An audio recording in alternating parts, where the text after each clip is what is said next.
Hi, my name's Katie and this is your guide on how to do the plank.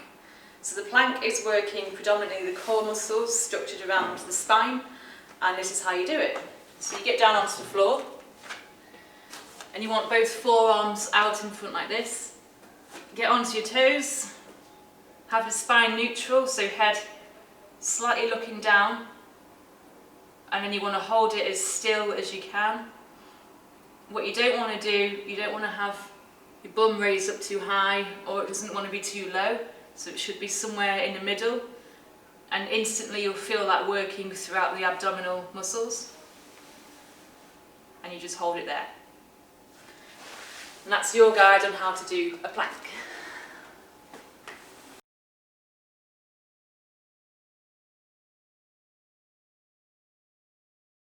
So squats predominantly works quads and glutes, and I'm going to show you how to do it.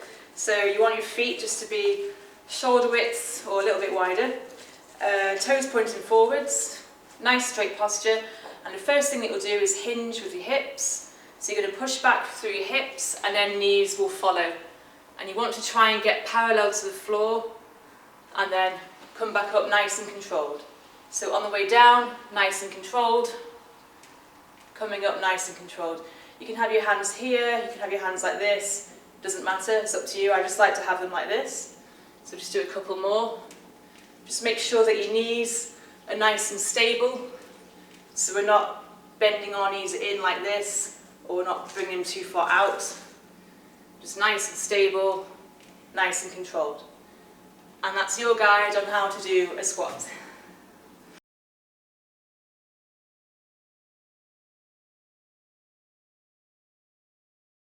So similar to the squats, the lunge will work predominantly quads and glutes. And what we're going to do is we're going to do an alternate demonstration. So I'm going to work left to right, left to right. So we start like this. So you step forwards. You step forwards enough so that your back foot is poised on the toes. You want your heel down, knee behind the toes, and then you just bend down, come back up. So on the right leg. And left. So again, just focus on the stability of the knees, have your head looking forwards, and one more, and that's how you do a lunge.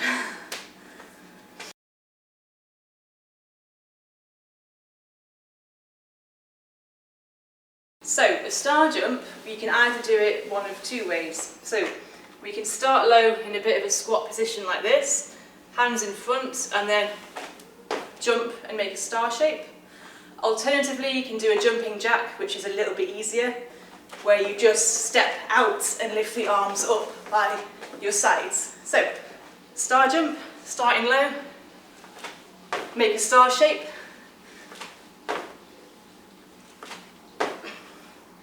or a jumping jack. A little bit easier. Choice is yours, depends on your ability.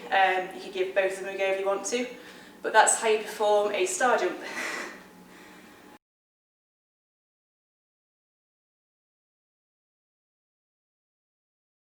So we're going to do two versions of the press up. The first one will be the military style press up. So get down onto the floor.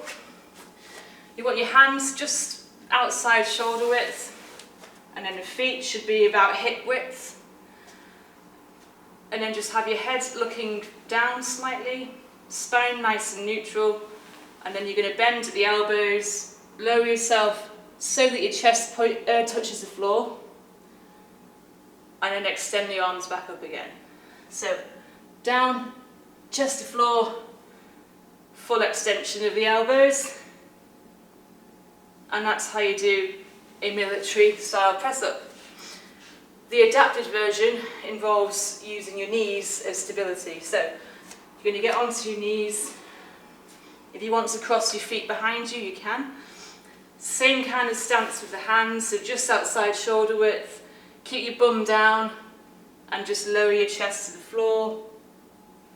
And again, extend the arms back up. So I'll just do a few more. Okay?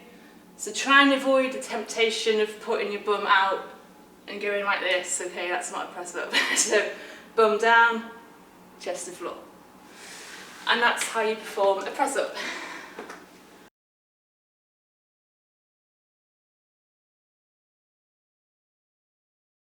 So the first thing you need to do is find yourself a suitable surface to perform this exercise on.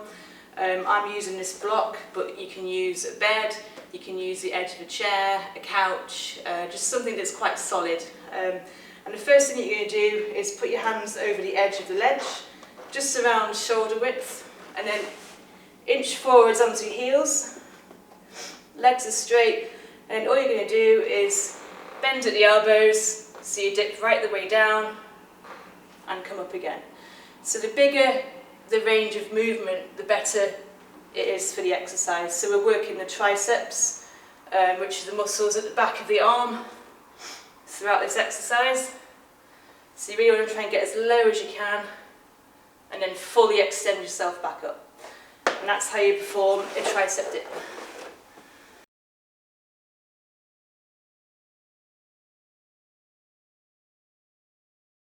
So the Russian twist is another core exercise, so we're working parts of the abdominal muscles.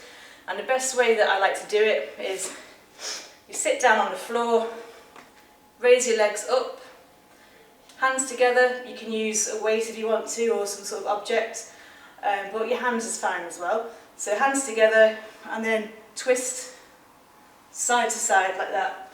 So you want to make sure that your hands touch the floor each side. If you struggle to balance without using your feet, you can put your heels on the floor, lean back, and it's exactly the same, but you just have that added stability. Give them both a go if you want to, find out what's best for you, but that's how you perform a Russian twist.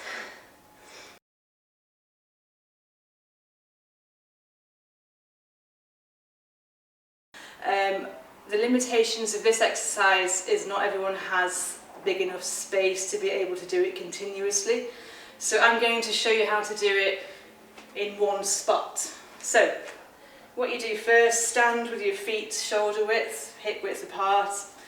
Make sure you've got enough room in front of you to be able to lengthen out fully.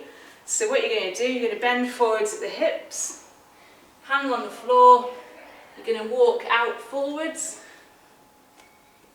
go as far as you can, and then you're going to walk back up and then straighten up. So I'll do that again. So bend at the hips, reach down, hands walking forwards as far as you can, come back up, and that's how you do a walk down inchworm.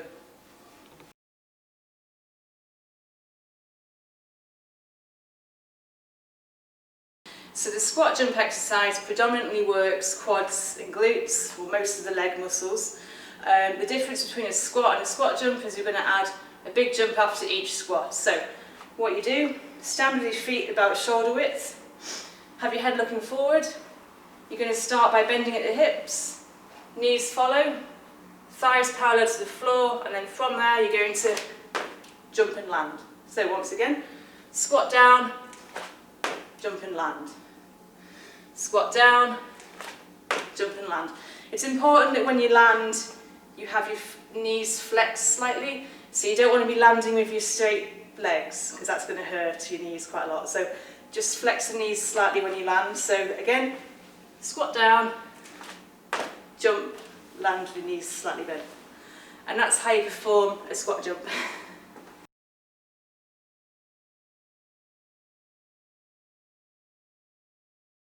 So, very similar to the squat movement, a wall sit, obviously you need a solid wall behind you. You want to just inch out forwards, enough so that you can get your thighs parallel to the floor, so you create right angles with your knees. You want all of the back to be in contact with the wall, so your head should be looking forwards. You can rest your hands on your thighs if you want to, and then you're just going to hold that position. So it's really going to work the thighs, it's going to work the glutes, and you're just going to sit perfectly still for the time that you've been given. And then to finish off, you're just going to shuffle back in and stand up straight. And that's how you do a wall sit.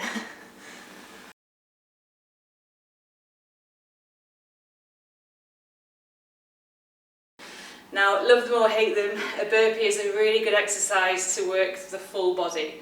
So it's going to get your heart rate going, it's going to work your legs, it's going to work your arms, it's going to work everything, okay? So the best way for me to do this is I'm going to do a few and then I'll explain it once I've finished. So, first thing that you need to do is make sure you've got enough space in front of you, okay?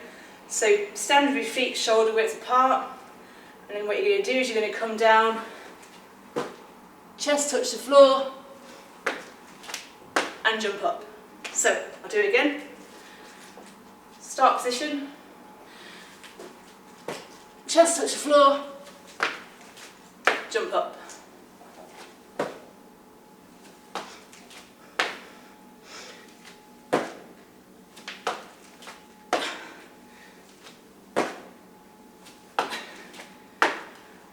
And that's how you do a burpee.